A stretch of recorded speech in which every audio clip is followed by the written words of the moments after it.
अस्सलाम वालेकुम जी। Welcome to tuition X YouTube channel. आज हम लोग स्पीड ऑफ साउंड का टॉपिक पढ़ेंगे।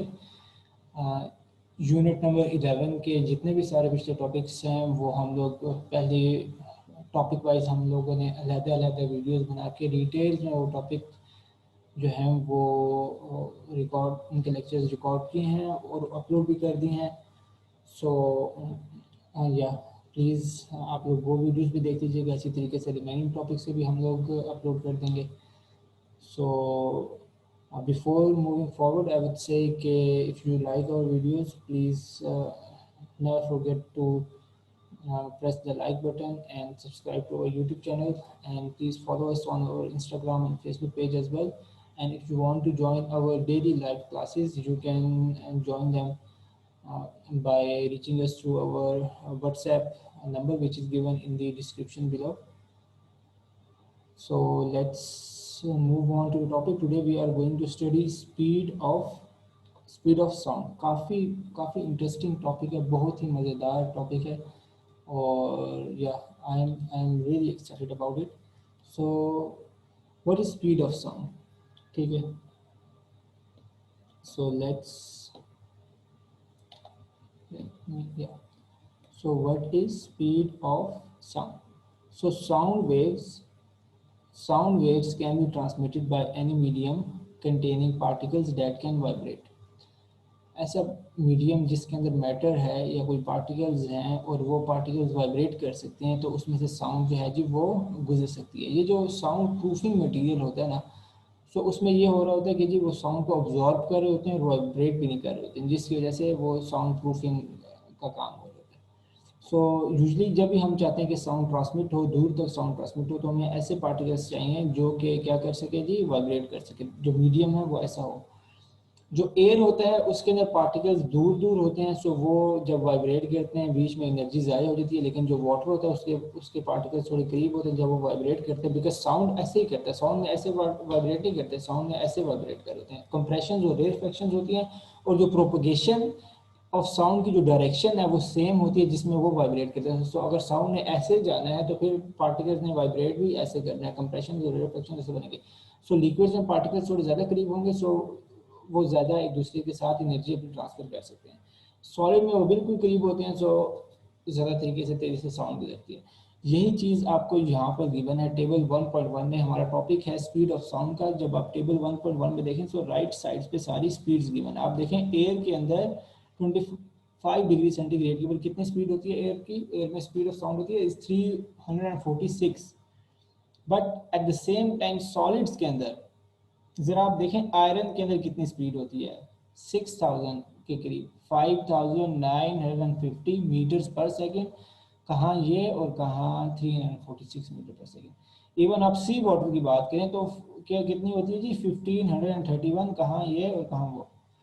सो ये डिफरेंस होता है. इसलिए स्पीड ऑफ साउंड को अलग से पढ़ा हमने कि हम पता लगा लें कि भाई स्पीड जो है वो किन चीज़ों पर डिपेंड करती है. साथ में अगर आप इस टेबल पे देखें तो 0 डिग्री सेंटीग्रेड की ओर कम है. जिस तरीके से टेम्परेचर बढ़ता जा रहा है, स्पीड जो है वो थोड़ी सी बढ़ती जा रही है. फिर अगेन गैसेस की बात आ जाती है. फिर गैसेस में इनके इंडिविजुअल मॉलिक्यूल्स, एटॉमिक साइज या एटॉमिक रेडियस की बातें आ जाती हैं. नंबर ऑफ इलेक्ट्रॉन्स कितने हैं, उन चीज़ों की वजह से ये सारा डिफरेंस हो रहा है. अब बीच में बॉन्ड्स कौन से हैं. सो let's start reading this again. So as we know that sounds cannot pass through vacuum. However, the nature of medium will affect the speed of sound waves. So जिस तरीके का मीडियम होगा उसकी नेचर के मुताबिक साउंड वेव्स की speed जो है वो अफेक्ट होगी. In general the speed of sound in a liquid is 5 times that of gases. That we can see that. So 331 और यहाँ पर sorry 346 at 25 degree centigrade और sea water में कितनी आ गई 1500. So that's around like 5 times. In general बात की है. So the speed of sound in solid is about 15 times that in gases. वो आपने देख लिया ये आयरन के अंदर आप देखेंगे. The speed of sound in air is affected by. अब air की speed of sound किन चीज़ों से affect हो सकती है? By some physical conditions such as temperature, pressure and humidity. वो temperature के ऊपर भी depend करती है, pressure पे भी depend करती है, और साथ ही में humidity, कितनी हवा में नमी है, etc. So the speed of sound in air is 343 meters per second at 1 atmosphere of pressure at room temperature. जब हम 340 या 346 की बात करते हैं, 343, सो हमने उसमें एटमॉस्फेरिक प्रेशर भी हम 1 एटमॉस्फेरिक प्रेशर कह देते हैं और टेम्परेचर 21 डिग्री सेंटीग्रेड कहते हैं। हम लोग ये यूजली फिगर 343 मीटर्स पर सेकेंड हम लोग अपने न्यूमेरिकल्स में यूटिलाइज कर लेते हैं। The speed varies with temperature and humidity. Speed temperature बढ़ाते जाएंगे, स्पीड बढ़ती जाएगी, साथ में ह्यूमिडिटी जो है उसका रिलेशनशिप जो है मैंने यहाँ पर मेंशन नहीं किया। So I want comment on that. The speed of sound in solid and liquid is faster than air. Why? Because जो है मॉलिक्यूल्स हैं वो एक दूसरे के ज़्यादा करीब हैं, तो वो ज़्यादा अच्छे तरीके से वो वाइब्रेशन वगैरह हो सकती है। एनर्जी ट्रांसफर साउंड में क्या हो रहा है, वो एनर्जी ट्रांसफर करिए। सो एनर्जी ट्रांसफर जो है जब ज़्यादा करीब में टकराते हैं दूसरे के साथ, सो एनर्जी ट्रांसफर होती है। सो वो energy transfer it's a lot easier. Following relation can be use to find the speed of sound. ये हमें पता है, लास्ट चैप्टर में हमने पढ़ लिया, v is equal to F lambda, where v is the frequency of sound, f is v is the speed of sound, f is the frequency of sound and lambda is the wavelength of sound. अच्छा, so अब उसके बाद एक example आ जाती है। ये example काफ़ी important है, क्यों? बिकॉज बहुत आसान है, ये आराम से आपके एमसीक्यूज भी बन सकती है 1 मार्क्स का, और साथ में 3 मार्क्स का शॉर्ट क्वेश्चन आंसर भी बन सकती है। सो इसमें क्या गिवन है जी, आपके पास बहुत ही सिंपल सी चीज़ है। आपके पास गिवन है जी, कैलकुलेट द फ्रीक्वेंसी, आपने फ्रीक्वेंसी फाइंड करनी है। स्पीड ऑफ साउंड जो है वो आपके पास गिवन है 340 मीटर्स पर सेकेंड दे दिया, वेवलेंथ कितनी दे दी है 0.5 मीटर्स। अब यहाँ पर ट्रिक क्या हो सकती है कि जी आपको वो वेव लेंथ जो है वो मीटर्स के बजाय किसमें दे दे, सेंटीमीटर्स में दे दे या मिलीमीटर्स में दे दे। आपने उसको कन्वर्ट करना है कि इसके अंदर मीटर्स में कन्वर्ट करना है। साथ ही में स्पीड आपको किलोमीटर्स पर आवर में भी दे सकता है, या फिर आपको स्पीड दे ही ना, फिर आपने खुद स्पीड लिखनी 340 मीटर्स पर सेकंड देनी है। सो ये सारी चीज़ें होती है जिस वजह से ये काफ़ी ट्रिकी तो नहीं होता, आसान ही होता है, मुफ्त के नंबर होते हैं, बट बच्चे खुद ही अपना नुकसान करा देते हैं। So क्या तरीका जी, v is equals to f lambda, because we have to find f, so f is equals to v by lambda, v is 340 meters per second divided by 0.5 meters, so meters cancel हो जाएगा, और जब पीछे हमारे पास आ जाएगा 680 per second, so 1 by second is equals to hertz। so एक ये तरीका भी होता है। अच्छा, अब जो बहुत मज़े की चीज़ है, एको को यूज़ करके हम लोग स्पीड ऑफ साउंड को भी कैलकुलेट कर सकते हैं। पीछे हम लोगों ने मेजर करते रहते हम लोग जी कितना मिनिमम डिस्टेंस चाहिए एको होने के लिए, जो पिछला टॉपिक था, आप उसकी वीडियो देख सकते हैं, हमने पहले से अपलोड कर दिए। इसके अंदर वो बताते हैं कि भाई आप खुद बैठे हुए स्पीड ऑफ साउंड कैसे कर सकते हैं। सो दो सिनेरियोज आएंगे हमारे सामने। एक तो एग्जाम्पल भी आ गया, अगेन ये जो एग्जाम्पल 11.3 है, ये भी काफ़ी इंपॉर्टेंट चीज़ है। अब मैं आपसे यही कहता हूँ भाई, अल्लाह का वास्ता है यार, रट्टा ना लगा दे बैठ ना, और ना ही बार बार यार उसको लिख के प्रैक्टिस करते रहना। एक चीज़ समझ लो उसके बाद कर लो, क्यों अपने लिए मुश्किल बनाते हो, और ये सारी चीज़ों का फ़ायदा भी नहीं होता, एग्ज़ाम में आपको फिर भूली होती है। सो जी, measuring the speed of sound, एक ये हम एक्सपेरिमेंट पढ़ेंगे जो हम खुद कर सकते हैं, ये आप लोगों का प्रैक्टिकल है, और ये जो है ये एक इंटरेस्टिंग इन्फॉर्मेशन है, बहुत ही मज़े की है। सो दोनों पढ़ के आसान बन जाएंगी। सो बैठते साहब को क्या चाहिए, आपको चाहिए you just need a measuring tape, जिससे आप डिस्टेंस कैलकुलेट करेंगे। देखिए स्पीड फाइंड करनी है, सो क्या यूज़ करेंगे फॉर स्पीड फाइंड करने के लिए जी, v is equals to d divided by t। So we need this formula. So सबसे पहले अगर हम स्पीड फाइंड करते हैं, if we are searching for speed, we need time watch to calculate time, and we need a measuring tape to calculate the distance. So that is why he's in the practice he's mentioning the measuring tape, the stopwatch and a flat wall। क्योंकि हम echo को use करें, flat wall होगी तो वो bounce back कराएगी, अगर वो कोई like inclined हुई या कोई angle पर हुई तो वो bounce करके किसी और जगह पर जा रही होगी। सो echo अच्छा नहीं होगा। सो बस सिंपल सा काम है, सामने दीवार के सामने जाके खड़े हो जाएं।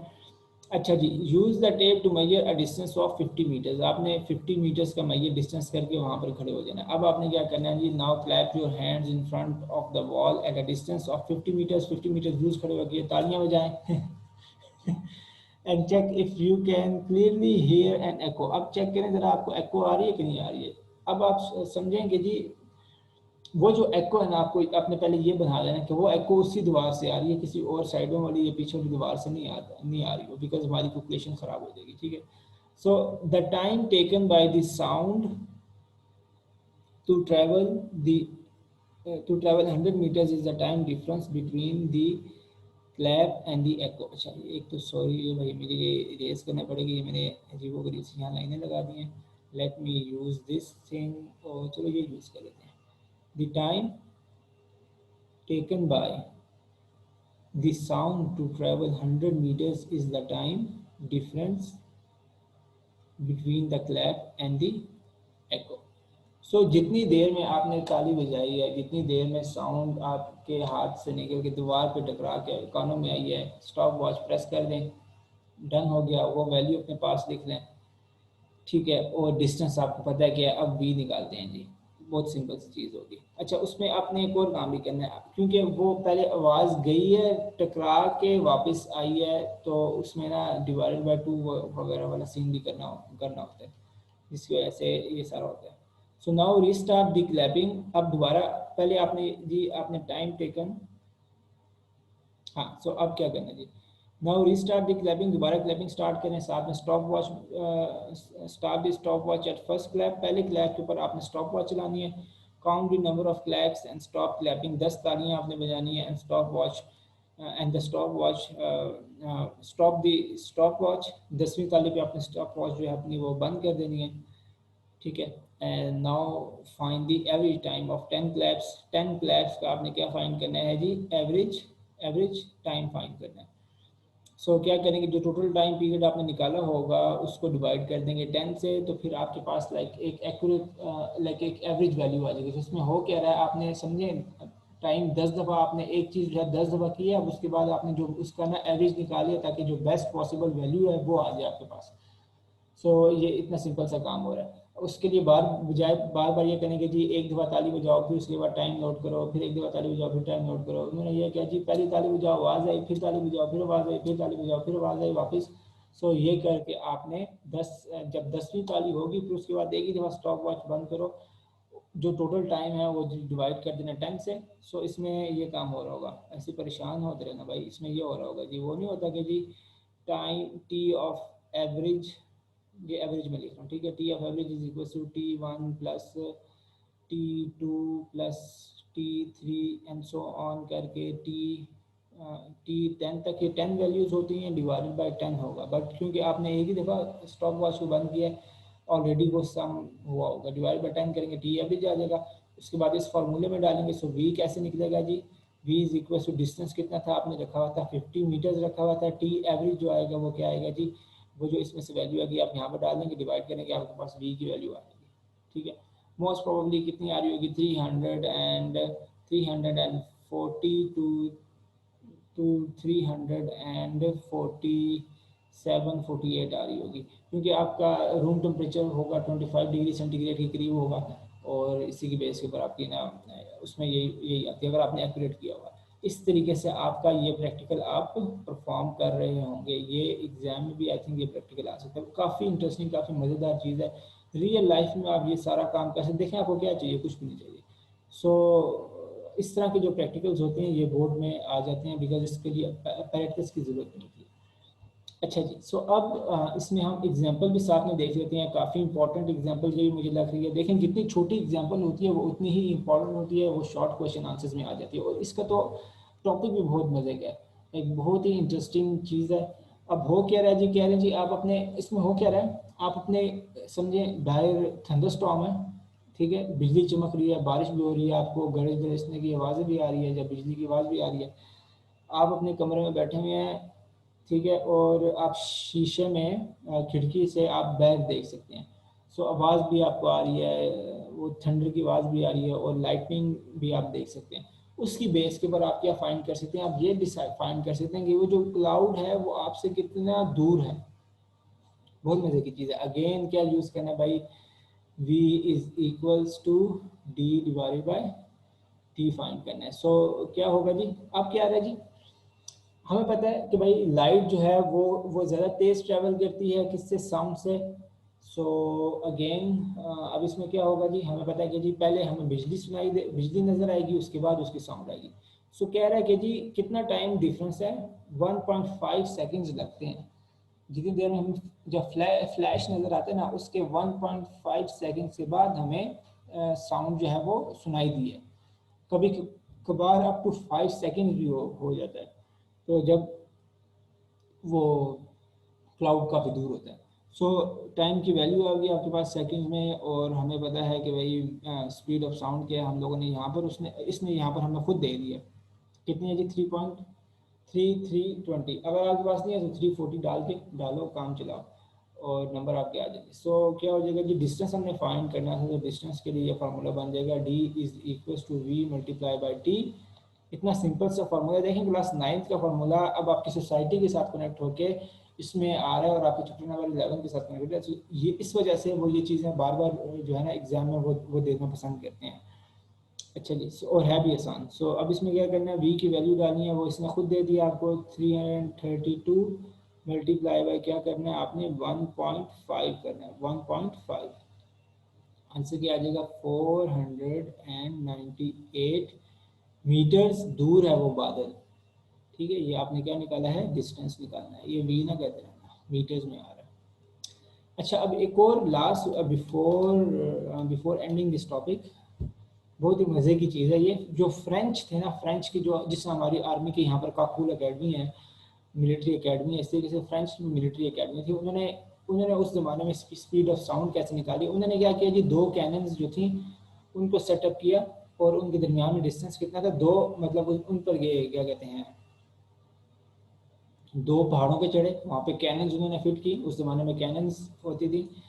ठीक है जी। सो अब हमें ये पता है कि भाई जब कैनन वो वहाँ से चलाते थे ना, तो पहले हमें रोशनी आती थी, जब कैनन का धमाका होता है ना, धमाका ही होता है तो पहले रोशनी रोशनी और वो बॉल इकट्ठी निकल रही होती है। लेकिन दूर से जब देखते थे ना, जो जो बंदा, अब ये इसने यहाँ से बजाई है कैनन, लेकिन जो सामने वाला बंदा है इसको रोशनी पहले नजर आएगी, फिर उसके बाद जो है आवाज़ आएगी उसकी।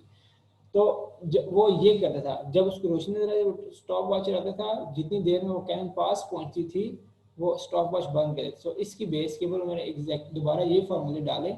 उस वक्त उनके पास डिस्टेंस की स्पीड कितनी थी जी, 29 किलोमीटर थी।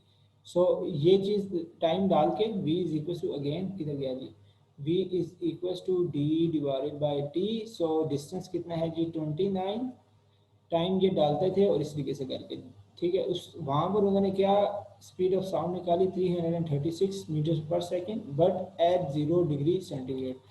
और रियल में भी जो हमें इन्होंने दिया हुआ है 0 डिग्री सेंटीग्रेड के, पर असल में कितनी होती है 331। जो हम लोग इतने सोफिस्टिकेटेड इंस्ट्रूमेंट से हम यूज़ करते हैं फिजिक्स, इसीलिए कहते हैं बहुत ही मज़ेदार है और बहुत ही अच्छी चीज़ है। दो इसलिए दो दफ़ा उन्होंने दो कैनन इसलिए खड़ी की थी कि भाई जो है ना एवरेज जो होंगी ना वो कम हो जाएंगे, एवरेज फिर उसकी निकाल लेंगे। तो ये चीज़ थी। Yeah so I hope this video was quite interesting for me at least, but I hope it was interesting for you as well. And please like this video and subscribe to our YouTube channel, follow us on our Instagram and Facebook pages. Their links are given in the description. If you want to join our daily live classes, you can do that by uh, contacting us on Facebook and Instagram or our WhatsApp message, which is also given in the description below. या and next में हम लोग ये जो noise pollution का जो section है ये हम लोग नहीं पढ़ेंगे। वाई, बिकॉज 2021 में ये एग्ज़ाम में इंक्लूडेड नहीं है। और बाकी भी जो सालों में आप देखिएगा, जो बच्चे ये वीडियो देख रहे हैं 2022-21 के बाद से, सो ये दोनों को इतनी इंपॉर्टेंट नहीं है। इसी तरीके से जो इम्पोर्टेंस ऑफ अकोस्टिक्स है, आई थिंक ये this is also not included. So इसमें ये बैट्स वाली काफ़ी मज़े की चीज़ है, एको लोकेशन वगैरह इसमें आ जाता है। सो उसके ज़रिए वो सारा काम करते हैं, बहुत ही मज़ेदार चीज़ है। तो नेक्स्ट जो हम लोग पढ़ेंगे, we will read audible, we will study audible frequency range and then the ultrasound. So yeah please share this video with your friends as well, and good luck for your exams, and take care of yourself, and Allah Hafiz.